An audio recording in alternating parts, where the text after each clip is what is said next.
ये कहानी एक छोटे से चूचू की। मम्मा, मुझे थोड़ा थोड़ा याद है जब पापा जिंदा थे तो हम यहाँ एक बार आए थे। मम्मा, मैं पापा के कंधों पर बैठ गया था और मुझे बहुत मजा आया था। अरे ये क्या मम्मा, आप तो रोने लगी। मैं तो मजाक कर रहा था। मैं जब भी पापा की बात करता हूँ तो आप रोने लग जाती हैं। कुछ नहीं चुच्चू बेटा, बस थोड़ा दिल भर आया था।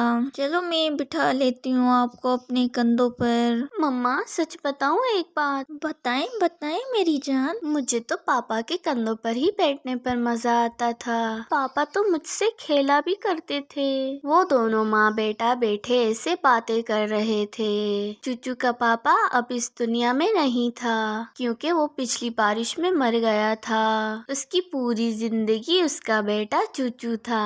वो पूरी कोशिश करती कि वो अपने बेटे को मम्मा और पापा दोनों का प्यार दे। चुच्चू बेटा, अब शाम होने वाली है, चलो घर चलें। मम्मा, आप मुझसे प्रॉमिस करें, आप मुझे फिर यहाँ लेकर आएंगी ना? अच्छा प्रॉमिस। अब चलो बेटा, क्योंकि बहुत जल्दी अंधेरा हो जाएगा। फिर वो दोनों माँ बेटा वापस चलते हैं। चूचू अपनी मम्मा के पीछे उड़ रहा था क्योंकि वो अभी इतना बड़ा नहीं था और उसे जंगल के रास्ते का भी मालूम नहीं था। वो अभी थोड़ा सा ही आगे जाते हैं कि हवा शुरू हो जाती है। पहले तो हवा इतनी तेज ना थी कि फिर अचानक से हवा तूफान में बदल जाती है और उसका बेटा चूचू उस तूफान में कहीं खो जाता है। चुच्चू बेटा जल्दी उड़ो, मुझे तो लग रहा है ये तूफान है। लेकिन चुच्चू तो वहाँ था ही नहीं। चिड़िया तो लुट चुकी थी। उसका चुच्चू तो हवा से दूर उड़ गया था। चुच्चू कहाँ हो, कहाँ छुप गए हो बेटा? बाहर आ जाओ, मेरे साथ ऐसा मजाक ना करो, प्लीज बाहर आ जाओ। हवा इतनी तेज थी कि चिड़िया अपने आप पर काबू नहीं रख पा रही थी। हवा इतनी तेज थी कि चिड़िया एक पेड़ से टकराकर नीचे गिर जाती है और वहीं बेहोश हो जाती है। रात भी हो जाती है। वो चिड़िया ऐसे पड़ी थी कि जैसे मर गई हो। कुछ ही लम्हों में उनकी खुशियाँ तो दुखों में बदल गई थी। वो हंसते हंसते घर जा रहे थे कि ये सब कुछ हो गया। अगली सुबह तो बहुत रोशन थी। परिंदों की आवाज़ें जंगल में गूंज रही थी। ऐसा लग रहा था कि कभी तूफान आया ही नहीं। कबूतर, वो सामने तो देखो, ऐसा लग रहा है कि नीचे कोई परिंदा गिरा पड़ा है। फिर कबूतर और तोता वहाँ नीचे उतरते हैं। अरे ये तो हमारी दोस्त लाडो चिड़िया है। लाडो चिड़िया यहाँ कैसे? और इसका बेटा कहाँ है? लाडो चिड़िया उठो। फिर वो चिड़िया अपनी आंखें खोलती है।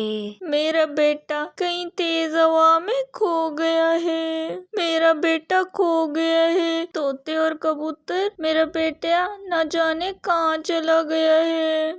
रात को तूफान भी बहुत तेज था, आप क्यों निकली तूफान में? उठो लाडो चिड़िया, हम तुम्हें तुम्हारे घर पर छोड़ कर आते हैं। ऐसे कबूतर और तोता चिड़िया को उठाते हैं और उसे घर ले जाते हैं। मेरे पंख पर चोट लगी है, मैं उड़ नहीं पाऊंगी। आप जाएं मेरे चूचू को ढूंढे, न जाने कहाँ खो गया है मेरा चूचू। किस हाल में होगा मेरा चूचू? चिड़िया बहन, हम जाते हैं, चूचू को देखते हैं, आप फिक्र मत करें और चुप कर जाएं, चूचू मिल जाएगा।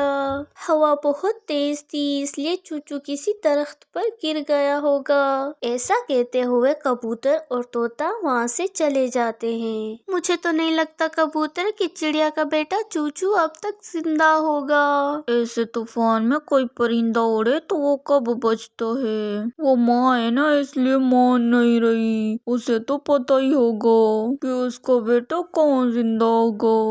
चलो फिर भी हम देखते हैं उसे कहीं। फिर कबूतर और तोता चिड़िया के बेटे चूचू को ढूंढने के लिए जंगल में जाते हैं। कालू कौवा और उसकी बीवी दूसरे जंगल गए हुए थे। वो दोनों उड़ते उड़ते थक जाते हैं और एक पेड़ पर जाकर बैठ जाते हैं। कालू जी, देखा आपने, मेरी माँ ने आपकी कितनी खिदमत की। वो दोनों बैठे ऐसे बातें कर ही रहे थे कि गौरी कवि की नजर दूर झाड़ियों पर जाती है। उसे कोई परिंदा दूर झाड़ियों में दिखाई देता है। कालू जी, जल्दी चलो, वहाँ दूर सामने झाड़ियों में कोई परिंदा गिरा पड़ा है। फिर गौरी कवि और कालू कौवा दोनों वहाँ जाते हैं। अरे, ये तो चिड़िया का बच्चा है चूचू। ये यहाँ कैसे फंस गया? ये तो बहुत जख्मी है। अगर इसे यहाँ से जल्द ना निकाल कर डॉक्टर के पास ना गए तो ये मर जाएगा। कालू जी, जल्दी निकालो चूचू को, चिड़िया तो रो रही होगी। हम इसे पास में बुलबुल के पास दिखाने के लिए लेकर जाते हैं। फिर कालू कौवा और गौरी कवि चिड़िया के बच्चे को निकालते हैं और बुलबुल के पास लेकर जाते हैं। इसके सर पर चोट आई है, मैंने इसे दवा दे दी है, थोड़ी ही देर में ये ठीक हो जाएगा। अगर आप दोनों इसे टाइम पर नहीं लाते तो कुछ भी हो सकता था, ये मर भी सकता था। बुलबुल, ये चिड़िया का बच्चा ठीक तो हो जाएगा ना?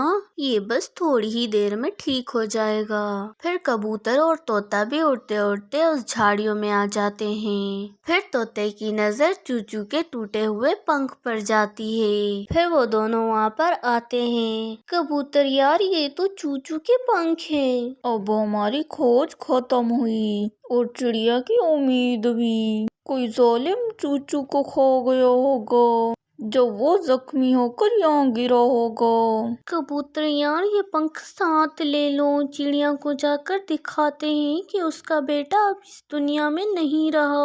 और फिर कबूतर और तोता पंख उठाते हैं और चिड़िया के घर जाते हैं। तोते और कबूतर, आप अकेले ही लौट कर आए हैं, मेरा चूचू साथ नहीं लाए। आप कुछ बोल क्यों नहीं रहे? मेरा चूचू कहीं भी नहीं मिला क्या आपको? लौटो चिड़िया, अब जो हुआ सो हुआ, लेकिन अब तुम्हें सब्र से काम लेना होगा। चिड़िया, ये पंख देखें। ये पंख तो मेरे चूचू का है, ये पंख आपको कहाँ से मिला? उसके पंख झाड़ियों में पड़े थे और चूचू तो वहाँ था ही नहीं, उससे कोई खा गया है। अब चूचू जिंदा नहीं रहा चिड़िया बहन। चूचू, चूचू मेरा बेटा कहाँ रह गया? अब मैं उसके बिना कैसे रहूंगी? चूचू। वो पंख देखकर चिड़िया की उम्मीद टूट चुकी थी। वो ये जान चुकी थी कि उसका बेटा अब इस दुनिया में नहीं रहा। वो तो बस रोए जा रही थी। चूचू बेटा, तुम कालू अंकल के पास बैठो, मैं जाकर देखती हूँ कि तुम्हारी मम्मा कहाँ है। और फिर गौरी कवि चिड़िया के घर आ जाती है। अरे, आप सब क्यों रो रही हो? चिड़िया को बेटा कल मर गए है तूफान में। गौरी बहन, मैं लुट गई, मैं बर्बाद हो गई।